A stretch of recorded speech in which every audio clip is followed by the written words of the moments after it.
Whether it stops or doesn't stop, that remains to be seen. But it puts us in a pivotal position, and let me show you.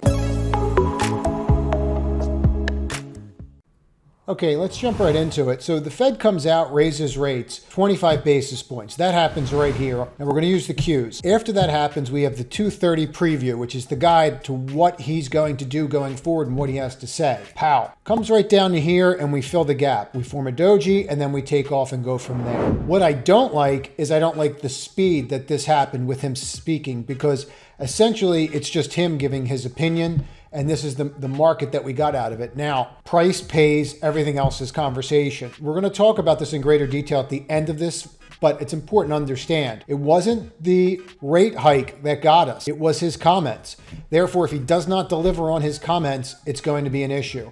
Look at the buying at the end of the day. We'll address that when we go through the indexes at the end. I'm not going to call this in the top 5. I'm just going to ring it out again and try and get people involved. We've been in this since the newsletter, since 77.5.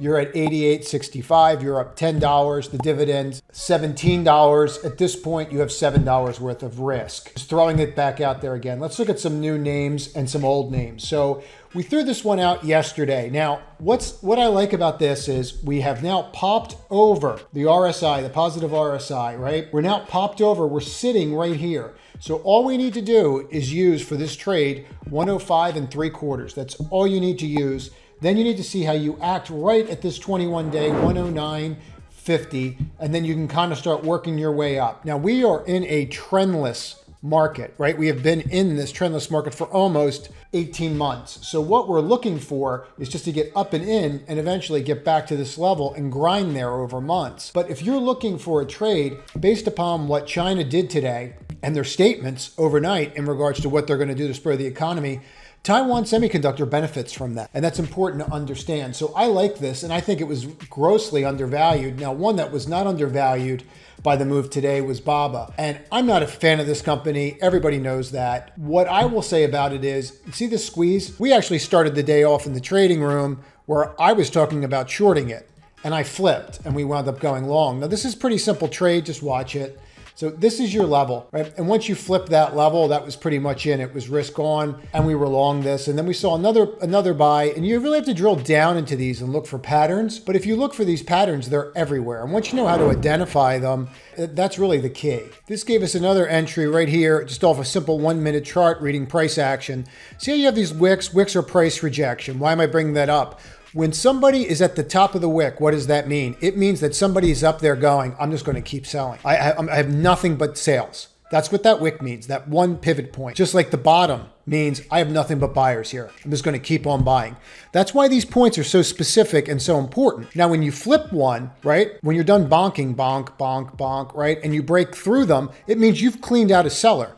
If you think about it like that, it makes a lot more sense. Like, gee, I hope there's no sellers up here. Well, this is giving you a sign that there's not. So once this flipped, it gave us another entry. Why am I pointing this out? Because this kept running all day long. And what we need to focus on with it is where do we go from here? And this is in there for a trade. This is a long trade. I think that if you flip this tomorrow, I've been in these before and I've been caught short. And what happens to that institution that has not covered yet, that thought they were going to cover all day? They'll give it to the higher high tomorrow. So they'll give it to 105 3/4. Now, if this breaks 105 3/4 and gets a higher high, this can squeeze to the 50-day and get to 116 quick. So there can still be a quick trade in here, and I would watch this tomorrow, especially with the statements coming out of China. Now, in the video we went over yesterday, we talked about it in detail, about how we were flipping and how it could go today. This was basically a best case scenario, but I think it's not over. And I think there's a couple key things to look at. The first is, this is a pretty perfect wedge line, like almost perfect. And we are clearly above it. That's number one. Number two, you're on the 50-day. If you look at this, we've never even touched the 50-day since this began, not even close to it, all right? And we're there now. If you flip over this 50-day, institutions instinctively are going to step up to the plate and buy. Whether it stops or doesn't stop, that remains to be seen. But it puts us in a pivotal position, and let me show you. If we focus right here at this 246.65 level, this would be the first higher high on the daily, which we have not had. So we're going to have a higher high. We talked about confluence yesterday. You have 3 points of confluence. You're breaking a trend line. We know the 50 days right here. We just talked about it, and you'd make a higher high. If you could break that and close there, you could say that this downtrend is over. So all we're going to look for is an up and over to start. So you're going to basically be looking for 246.65, 246.65. Use that. See if you can get there. If you can, I would strongly recommend that you look at this tomorrow because no institution is going to want to be out of pocket on this. RSI is over 50 popped. RSI is following the price point. Volume is above average. It's doing everything right. And frankly, we've been basing since January 24th, if you look at it from that perspective. So coming out of that base and above these 3 points of confluence is exactly what we need to get us through. Now, shippers are moving. This is a clean breakout. While we tried it once, it did not work. It looks like the second time is pretty clean. And I think that you have to understand that when you come out, this is from the newsletter from before, I think what you have to understand is when you come out of these and you come out of corrections, new leaders emerge and new sectors of new leaders emerge. And I think that's exactly what you have here. You closed over this higher high and we're seeing that, and we're seeing huge volume on it, and we're seeing the RSI still continue to curl up. And it's pointing up, and yet it's still not even over here. So we're not even overbought yet. So what you'd be looking for tomorrow is just to get over 106.25. Now, as everybody knows, I'm a huge fan of multiple time frames. Look at this base on this stock for the past 10 years. And look at this particular level. So I have a 10-year base here.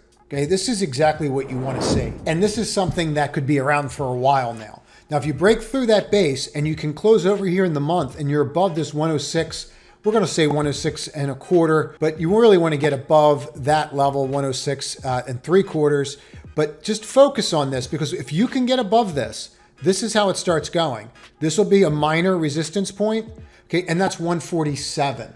This is another minor resistance point, all right? You're not even up to like a major line yet, and you're at 200. So this has massive potential after basing since 2009. Big if, we can get over it. But look at how this is curling, right? We've broken the trend line on this for those that watch that RSI video. If not, there's a link at the end on my website. You can watch the RSI video. But see this? When you break above that, you can just go and flip. And that's what we're setting up for. And look how the volume's picking up. This is exactly what you want to see. GFS is actually one of the names that we had in the top 10 for 2022. Now, I am coming out with a new video to update, so make sure you are subscribed to the channel and have all notifications clicked on. I'm going to try to wrap that up by the end of the quarter. But if you look at what's going on here, you can see the volume picking up, and you can see how this is curling up. We had some people in the room that were playing this earlier, like 2 days ago. That was a really good move. What I like about it now is that it's finally showing that it has the potential to break up over this. And how can we see that that's changed a little bit? Well, look at this. Let me show you this. So here's your trend line. You tried once and you bonked, right? Wicks or price rejection. You form this line, breaks down, rolls, tests all in here, gets back over this because you have a bear flag here, right? So here's your flagpole and here's your flag. So you have a bear flag right there. We reverse that by getting over the flag itself, then get over the flagpole, boom, go, break the wedge line. Okay, once you break a wedge line, what do you need to do next? You need to break a higher high. Here's the higher high. So this now becomes support. This is flipping. Watch this 70.64 tomorrow. There's huge demand for manufacturing plants like global foundries to be in specific countries so that they're not reliant on the supply chain and have the issues that we're dealing with. In this company, this is exactly what they do. Watch this level, 70.64. That kind of became our nemesis today. You can see we stopped at 70.53. Then if we can get through there, watch this 73.25. So thanks for the comments that you put in here. It actually helps me understand where I'm supposed to go with this. And I just want to point out a couple things. People commented so much about do the indexes at the end of the day. We covered this, and I'm just going to point it out again. So here's a little positive divergence on the RSI. You should be able to see it right here. This is flat. This one's pointing down, right? That's exactly the type of stuff you're looking for. Now, we've been discussing this, and quad witching could be the week that this ends. We've responded very favorably to what we saw yesterday's news with the VIX expiration. We responded very favorably to the Fed news today in the preview. And it was not bullish comments by any stretch, but we responded to it. So based upon that, we are now above the 21-day. If you notice, the only times we've done this is twice. Both of those times have failed without a higher high. So you want confirmation that this might last, get another higher high above the 21 tomorrow.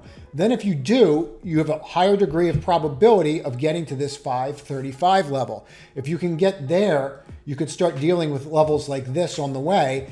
And flipping a higher high and closing above it is confirmation that a bottom is in. Now, in regards to the SPY, we have a tremendous amount of lines on here and we're going to get rid of them. So, same pattern, right? You can see it. But what you're seeing about these is they're kind of like wonky H's, right? So you have an H here, and then you break that H, and now you have another H here, and you failed to break. One of the strongest patterns out there is a failed H break. So when a failed H doesn't break, meaning something like this, right? Like this is when everybody came in, loaded for bear, we were short, and then they come out and they reverse us. When you start doing things like that, you have people trapped, and they had all these people trapped, right? This is where you close, this is where you open, and this is what happened. Pay attention to moves like this. Failed H patterns can be significant. If we have a higher high, which we have not had on this either, you can easily get to this level. Okay? It will be fast because people will not want to miss out. And all this is happening, and you're starting to see the yield drop. So all this is happening while we're seeing the yield drop. We had a 34% move in March on the 10-year Treasury yield. And this is what we get. So I think that's really important to take into account. As they're selling bonds during this period of time, the market, right, is going down. Usually it's the other way around. You sell bonds and you put it in equities because you want the yield of the equities. But we've done the exact inverse. Now as we're starting to come in, we're starting to see that money flow into equities, which is something that we want to take a look at. And we want to focus on it because it's important. So just watch this. If you get over 225 again, that might be a little bit bearish. But overall, I think we look fairly good, and I'll take today.